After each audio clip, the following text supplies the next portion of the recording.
headlines. Korea's opened another creative economy center, this time aimed at supporting local ICT startups in reaching their global customers. Bank of Korea Governor Lee Ju-yeol marks 1 year in office. His lack of communication with the market seems to have hurt his progress report. And questions about the reliability of a U.S. missile defense system emerge as talks between Seoul and Washington's defense ministers are set for early next month. Hello and welcome to ARIRANG News. Thanks for tuning in. Live from Seoul, I am Kang Tae-ri. Nearly half of Korea's creative economy centers are now open. The centers aim to help entrepreneurs turn their ideas into businesses.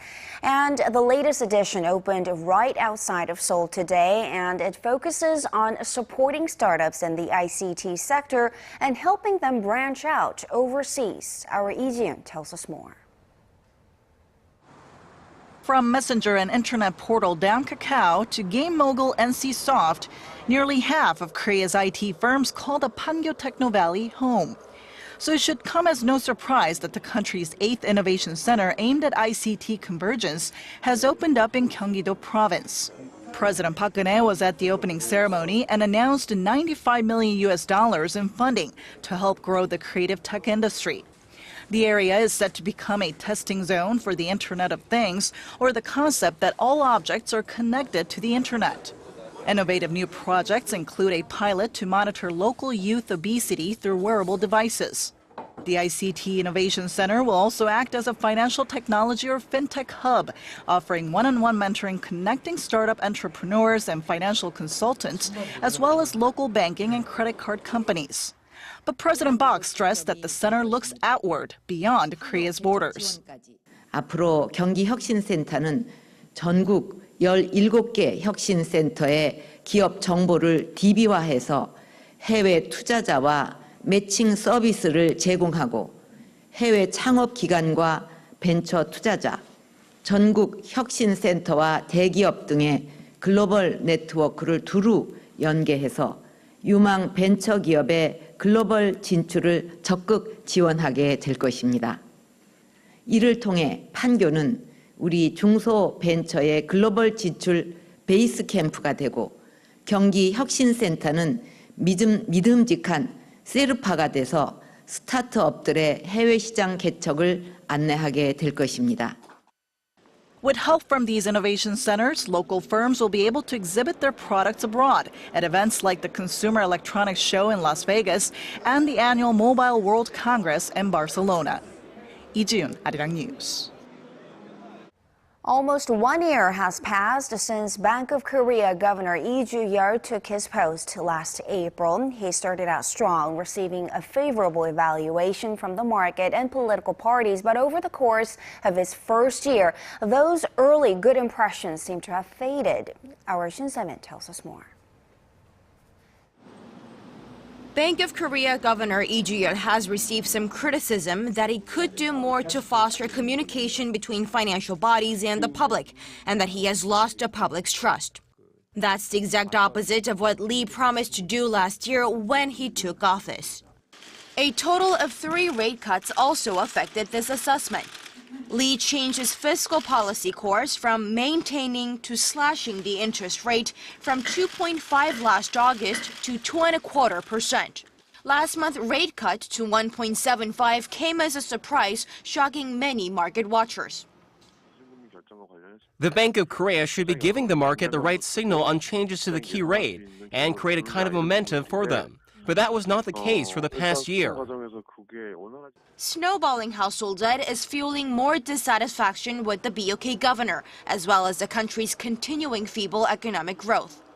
Despite 3 cuts to the key rate since Lee took over, fears of rapid deflation still linger, with this month's Consumer Sentiment Index and the Business Sentiment Index both lower than last March, which was right before he took office.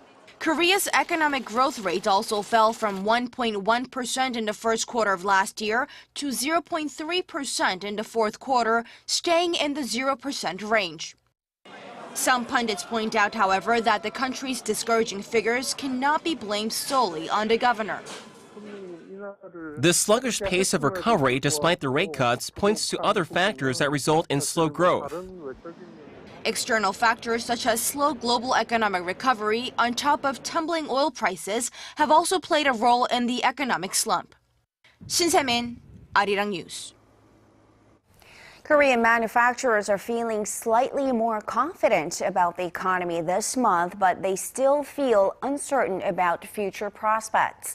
Bank of Korea's March Business Survey Index for the manufacturing sector went up 3 points to 77 from the February reading. Anything below a 100 means pessimists outnumber optimists. Low oil prices and the weakening local currency Korean won against the greenback are pointed as possible reasons behind the rise. But the reading is still below 100 and the outlook for April dropped 2 points from the previous reading, a reflection of weak economic projections due to sluggish domestic demand. A widely expected U.S. rate hike and lower global oil prices are hinting at troubles ahead for emerging economies, that is, including Korea. The country's outbound shipments to other emerging economies have already been on a decline, and experts say this is likely to continue for some time. Our Kim Min-ji has the report. Korean exports to emerging economies took a dive in the first 2 months of this year, casting a cloud over the nation's economy. According to Statistics Korea on Monday, Korea's exports to 18 emerging economies came to nearly $37 billion in the January to February period, down 6.2% from the same period a year earlier. The decline is 3 times bigger compared to Korea's total exports, which dropped about 2% in the cited period. Emerging economies include China, Russia, and India. The decline is a concern for Korea as emerging markets make up about half of its exports, accounting for 45.1% in 2013. But that figure fell to 43.9% last year. Experts say the fall is linked to a widely expected U.S. Federal Reserve rate hike this year. The rate increase could trigger a rush of capital, which can weaken currencies and hurt stock markets of emerging economies. This, coupled with a sharp decline in global oil prices, has hurt oil-producing nations, some of which are also emerging economies. Korea's exports to these countries fell 4.4% in the first 2 months of 2015 compared to the previous year. Given these global conditions, experts say Korea's export outlook remains unclear, and export growth will likely be in the 1% range, down from 2.3% last year. Kim Min-ji, ARIRANG News.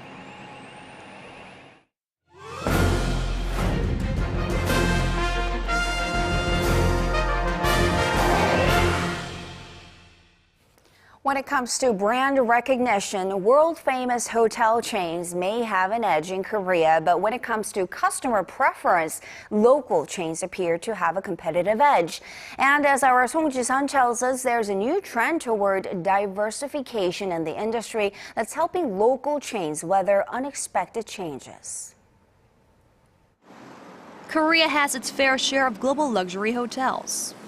But when it comes to selecting a venue for celebrity weddings or hosting VIPs, it's the local chains that shine.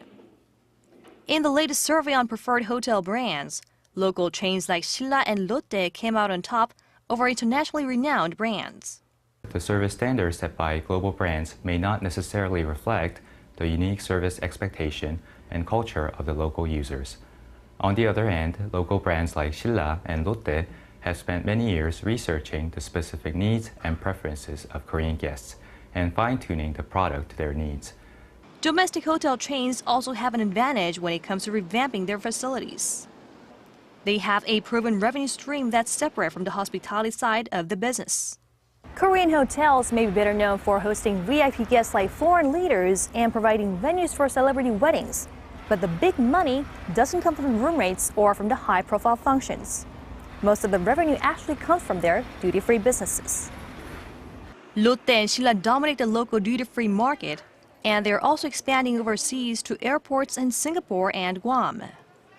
They've also been quick to get a jump on a different segment of the local hotel market. The two domestic chains are building new mid-range and business hotels, catering to visitors seeking budget rooms with quality services. And given that Korea's hotel industry is expanding by the year, especially with the rapid rise in the number of Chinese tourists to Korea, the hotel room supply is expected to fall short of demand, especially in the capital. Experts say these moves to diversify are helping the industry become more resilient, but they also point out that the local chains must prepare for changes in the market, like the recent drop in the number of Japanese tourists to Korea on the back of the weekend. They encourage hotels to devise strategies for attracting visitors from a variety of countries to mitigate the volatility in the industry. 송지선, 아리랑 뉴스.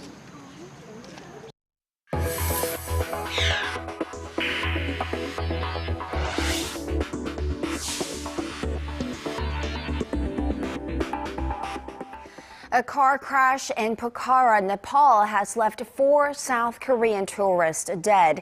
Seoul's foreign ministry says a rental car carrying the tourists collided with a bus at around 8 a.m. Monday local time, killing 2 men in their 60s and 2 women in their 50s. Another Korean man, also in his 60s, was severely injured and taken to a local hospital. The Korean embassy in Nepal has sent a consul to provide support for the surviving victim. The possible deployment of THAAD, a U.S. missile defense system, to the Korean peninsula has been causing quite a stir in recent weeks. But we may be overlooking a fundamental question here, and that is, how well does the system work? Our Kim Hyun-bin tells us more. In flight testing, THAAD's hit rate is as impressive as it gets. Tested 10 times between 2007 and 2013. The U.S. missile defense system has a track record of 100% mission success. However, that hasn't stopped some defense experts in the U.S. questioning how reliable it really is. In a report submitted to the U.S. Senate Armed Services Committee last week, the Pentagon's Director of Operational Test and Evaluation, Michael Gilmore, said the system has not shown steady progress in its ability to shoot down ballistic missiles in their terminal phase, pointing to examples where the system has some glitches and poor weather conditions during tests. Gilmore stressed that it was important to fix the problems at hand, as THAAD is supposed to be able to work at any time. He also highlighted the need for better training programs for troops who operate and maintain THAAD. The defense official noted that simulators used to train soldiers how to use THAAD are not a completely accurate representation of how the system works in real life, which could lead to errors when intercepting missiles. THAAD has been a hot topic of debate in Korea, as the U.S. has been pushing to deploy the system to South Korea, saying it'll better protect the country against North Korea's ballistic missile threats. Both governments say, however, that the issue has not been formally discussed. But with U.S. Secretary of Defense Ashton Carter scheduled to visit Seoul early next month, watchers speculate THAAD could be on the official agenda. Kim Hyun-bin, ARIRANG News. China and Russia have been opposing the possible deployment of THAAD to South Korea, reasoning that it threatens their national security. But the new South Korean envoy to China says he does not understand why Beijing would oppose the idea, as nothing has actually been outlined. Speaking to reporters Monday, Ambassador Kim Jang-soo said there have not been any technical discussions on the deployment of THAAD with the United States. And when asked about North Korean leader Kim Jong-un's possible visit to China, Ambassador Kim said Seoul is not against Pyongyang opening itself up to the outside world. Scientists from Korea and the United States have released some promising new research for the treatment of autoimmune disorders. The research focuses on a particular type of white blood cells called T cells. Our Sun Jung-in explains. A team of co-researchers from the Korea Research Institute of Bioscience and Biotechnology and Harvard Medical School believes that regulatory T cells formed right after birth may be the key to suppressing autoimmune disorders. Regulatory T cells in a newborn baby are much more effective in tackling autoimmunity or metabolic disease.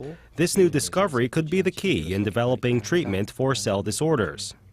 The researchers confirmed that newborn T cells are much more effective than T cells produced in adulthood. Regulatory T cells are suppressive cells that are essential to modulate the immune system. A deficiency of these cells can lead to the development of autoimmune disorders where the body attacks its own cells and tissues, for example, type 1 diabetes or thyroid disease. The researchers experimented on mice with organs damaged by an autoimmune disorder. Mice injected with newborn regulatory T cells showed significant recovery, whereas mice injected with adult regulatory T cells showed no signs of improvement. They also found that regulatory T cells from newborns had more vitality and movement, reflecting higher suppression abilities in the autoimmune system. The team anticipates this discovery will serve as a turning point for the development of cell disorder treatments and may also advance research on anti-aging medicine. The results of the study were featured in the March issue of the medical journal Science. 손정인, 아리랑 뉴스.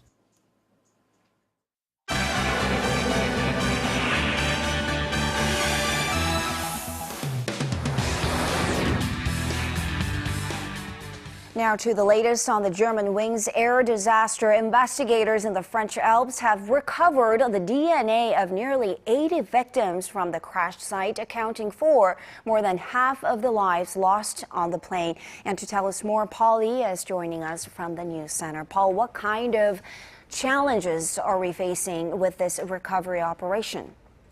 Well, first, there's the mountainous terrain. The wreckage is believed to be spread across over 16,000 square meters. The violent impact of the crash also left not a single body intact, so experts are relying on strands of DNA to identify the passengers and crew. This as search teams are still looking for the second black box flight recorder. Our consul has the details. Forensic teams have made progress in their examination of hundreds of body parts located at the Germanwings crash site in the French Alps and have so far identified the DNA strands of 78 victims. Experts say DNA samples from relatives as well as dental records, fingerprints, and accessories have helped the process. The search for the second black box is still ongoing, showing in this on-site footage recently released by France's Interior Ministry. The digital flight data recorder, which is made of electronic components and records all the data from the flight, is very important for the rest of the investigation. In the meantime, German media have been reporting on more details of the terrifying minutes before the crash, revealed by the first black box. Co-pilot Andreas Lubitz, who's assumed to have purposely crashed the plane, tells Captain Patrick Sontheimer that he can go to the toilet at any time. When the captain does step outside, the sound of Lubitz locking the cockpit door can be heard. Shortly after, there's a bang and Captain Sontheimer is heard shouting, "For God's sake, open the door," amid the screams of petrified passengers. This as reports surfaced over the weekend that said Lubitz may have not been fit to fly last Tuesday, possibly suffering from a detached retina. They also cited investigators as saying that he was treated by several neurologists and psychiatrists and that a number of prescribed drugs were found at his apartment, suggesting the 27-year-old was a deeply troubled man. The Germanwings crash prompted airlines around the world to change policies, making it mandatory that 2 crew members be in the cockpit at all times. In Korea, those rules already existed at some airlines, but the Transport Ministry is now looking into introducing them on all domestic airlines. 권소아, 아리랑 뉴스. Now let's turn to Switzerland. Top diplomats from Iran and 6 world powers are desperately trying to reach a deal on Tehran's nuclear program before the deadline. In less than 48 hours, Paul, the clock is ticking. Any word yet from the negotiating table? Well, in spite of heavy pressure from all sides, there's been no mention of a breakthrough from the Swiss city of Lausanne, where these critical talks are taking place. Tehran and the U.S., China, Russia, and the U.K., France, and Germany have been locked in negotiations since early Monday. The goal is to curb Iran's nuclear activities in return for rolling back crippling economic sanctions. The British Secretary of Foreign Affairs, Philip Hammond, said he was confident a deal could be reached. It's in everybody's interest that a deal does get done, but it has to be a deal which puts the bomb beyond Iran's reach. There can't be any compromise about that. So if we're going to get this done here over the next few hours, Iran has got to take a deep breath and make some tough decisions to ensure that those red lines can be met. Tuesday is the self-imposed deadline to agree on a framework, while a comprehensive deal is being sought by June. Among the main sticking points is how long Iran would be required to cap its nuclear program. World powers want to gradually remove the uranium enrichment program after a 10-year commitment, while Tehran wants a cap removed completely. And shifting to the crisis in Yemen, hundreds of Pakistani nationals have been evacuated from the war-torn region. This as Houthi rebels and government forces continue to battle for the control of this country. So, Paul, this massive evacuation was carried out with the help of Saudi Arabia. Tell us more about this operation. Well, a Saudi military spokesman said its air force had coordinated the operation with Pakistan's government. On Sunday, Saudi airstrikes against rebel targets near the Red Sea were halted for more than 2 hours to allow the safe passage of some 500 Pakistani citizens who were airlifted from Yemen. Many of them landed at Pakistan's capital city, Islamabad, saying they were lucky to be home. We have come from a war zone which falls under a no-fly zone. People of other nationalities are still there, including those from Egypt, Jordan, and Sudan. Today we knew that the Sudanese embassy had been captured. We are very lucky to have evacuated in time. According to Pakistan's Foreign Secretary Azaz Ahmad Chaudhry, there are still about 3,000 more Pakistanis residing in Yemen. Coalition warplanes led by Saudi Arabia have been bombing insurgents across the Yemeni capital for the past 5 days. Now let's get a change in tone here. Finally, American pop star Taylor Swift has swept the latest music awards show to hit Los Angeles. The singer is coming off from one of her best years, I would say. She's also earned numerous titles in the U.S., including the best-selling artist of 2014. Well, she's definitely keeping up the momentum. At this year's iHeartRadio Awards, the 25-year-old managed to win the honors for Best Lyrics, Song of the Year, and Artist of the Year. Swift was one of the many stars who attended the second annual iHeartRadio ceremony on Sunday. Other big winners of the night, including Sam Smith, Nicki Minaj, and Howitzer for Best Rock Song of the Year.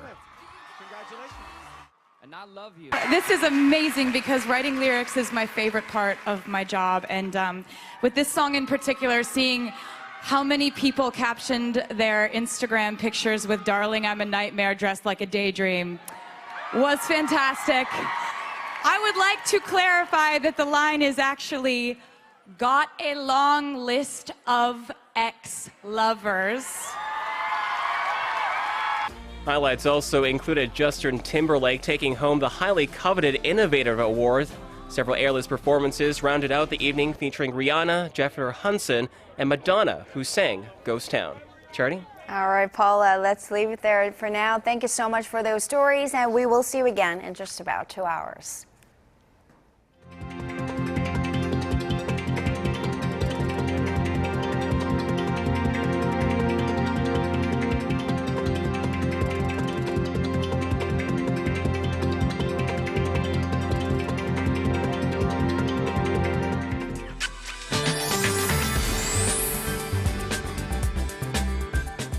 Hello and welcome. I'm Kim Bo-kyung with your weather forecast. Yellow dust from China has once again blanketed the nation. The microdust index has risen to 203 micrograms per cubic meter here in the capital, which is 6 to 7 times the average levels.